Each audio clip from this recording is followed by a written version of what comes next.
Nagbabalik ang PTV Balita ngayon. Tuloy-tuloy pa rin ang isinasagawang misa sa Quiapo Church kaugnay ng pagdiriwang ng kapistahan ng itim na Nazareno. Ang ilang mga nais makapasok para sa Holy Communion sa paligid na lang ng simbahan naghintay. Makibalita tayo roon, may report si Rod Lagusad. Rod, kumusta ang sitwasyon dyan? Mela, umabot na sa bahagi ng Quezon Bridge ang haba ng pila ng mga debotong nais makapasok sa loob ng simbahan ng Quiapo ngayong pista ng itim na Nazareno. Oras-oras na ang isinasagawang misa dito. Walang patid ang pagdating ng mga deboto. Sa bahagi ng Villalobos Street ang entrance kung saan kinokontrola ng mga pulis ang daloy ng mga papasok. Para naman sa mga hindi makakapasok sa loob ng simbahan ay may mga itinalagang communion stations na nakakalat sa paligid ng simbahan. Dito ay maaring pumila ang mga tao para makapagkomunyon kasabay ng mga nasa loob ng simbahan. Maaari rin na mag-iwan dito ng inyong intensyon o panalangin. Bukod dito may mga LED screen sa paligid para makaparinig pa rin ng misa ang mga nasa labas ng simbahan ng Quiapo. Mela, sa huling tala ng Quiapo Church Operations Center as of 1 p.m. higit 246,000 na ang kabuang bilang ng mga taong nagtungo dito sa bahagi ng Quiapo. Sa kasalukuyan, kung makikita nyo sa aking likuran ay punong-puno na ng tao ang bahagi ng Quezon Boulevard dito sa may gilid ng Quiapo Church. Halos hindi na madaan at kapansin-pansin na halos o naggagabi o naghahapon na ay kumakapal ang dami ng mga tao dito. Yan muna ang latest mula dito sa Quiapo Church. Balik sa iyo, Mela. Maraming salamat, Rod Lagusad. Samantala, inanunsyo ng pamunuan ng Light Rail Transit o LRT1 na papayagan nilang sumakay sa kanilang tren ang mga deboto kahit nakayapak o nakapaalang. Ito'y upang bigyan daan sa kapistahan ng mahal na poong itim na Nazareno ngayong araw at ang inaasang pagdagsa ng mga pasahero. Ayon sa Light Rail Transit Management Corporation, naglagay na sila ng mga karagdagang tauhan upang matiyak ang seguridad at kaayusan sa mga istasyon, gayon din ang pagpapatupad ng minimum public health standards. Sa ibang balita, tiniyak ng Department of Agriculture na mas tututukan pa nito ang mahigpit na border control measures oras na maaprubahan ang planong pag-aangkat ng sibuyas. Ayon sa DA, ito'y upang maiwasan ang paglaganap ng mga smuggled na sibuyas at ang posibleng spillover o sobrang supply nito ngayong panahon ng amihan.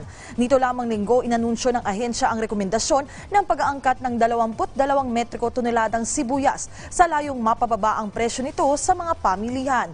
Target ng ahensya na makarating ang imported na sibuyas bago pumasok ang unang linggo ng Pebrero. Alamin naman natin ang iba pang balita mula sa PTV Davao. Magandang hapon, Julius Pacot. Daghang salamat, Mela. Sugod kaghapon, Enero 8, 2023, subli na nga nag-operate ang New Matina Galiera sa MacArthur Highway nga usa sa mga iladong sabungan dinhi sa Davao City. Busa, daghan ng mga sabungero usab ang naglinya aron makasulod ug makaapil sa sabong. Gikumpirma sa Davao City Business Bureau nga gitugutan na nga maka-operate pag-usab ang New Matina Galiera nga mo'y nag-inusarang sabungan sa syudad nga dunay permit to operate.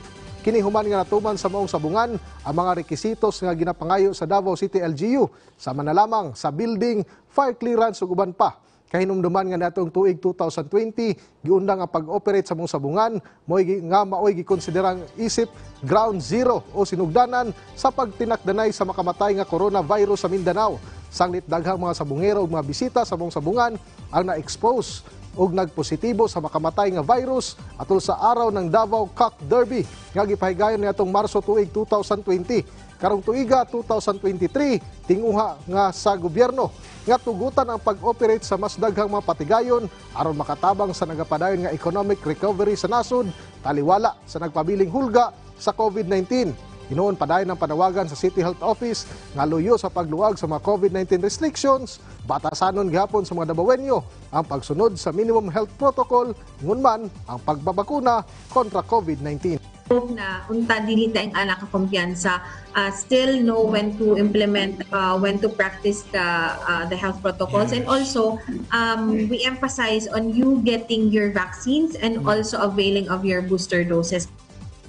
Samtang magbuntar og remote registration site ang National Telecommunications Commission kon NTC Region 11 aron mutabang sa mga residente sa mga hilit nga lugar sa Davao Region alang sa pagparehistro silang ginagamit nga SIM card.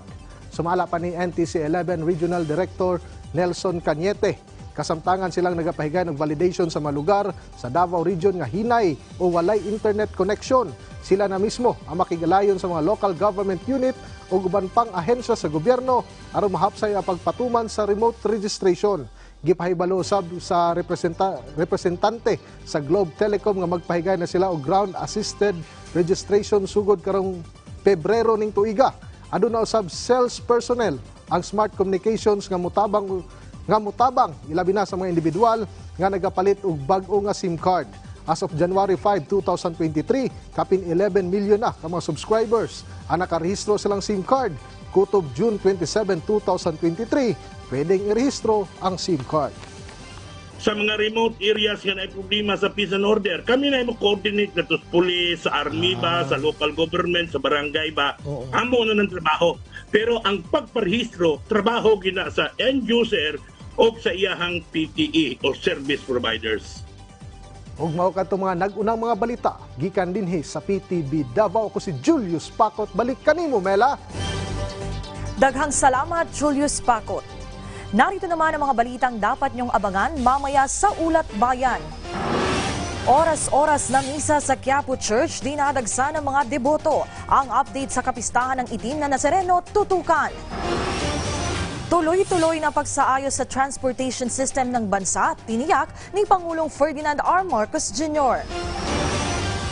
Senior Undersecretary Jose Faustino Jr. nag-resign sa Department of National Defense. Peace Advisor Carlito Galvez itinalaga bilang bagong kalihim ng DND. At mga lokal na produkto at iba't ibang delicacies ng Bustos, Bulacan bumida sa 13th Minasa Festival. Yan ang mga balita sa oras na ito. Para sa iba pang updates, i-follow at ilike kami sa aming Facebook at Twitter account sa @PTVPH. Ako si Mela Las Moras. Magandang hapon.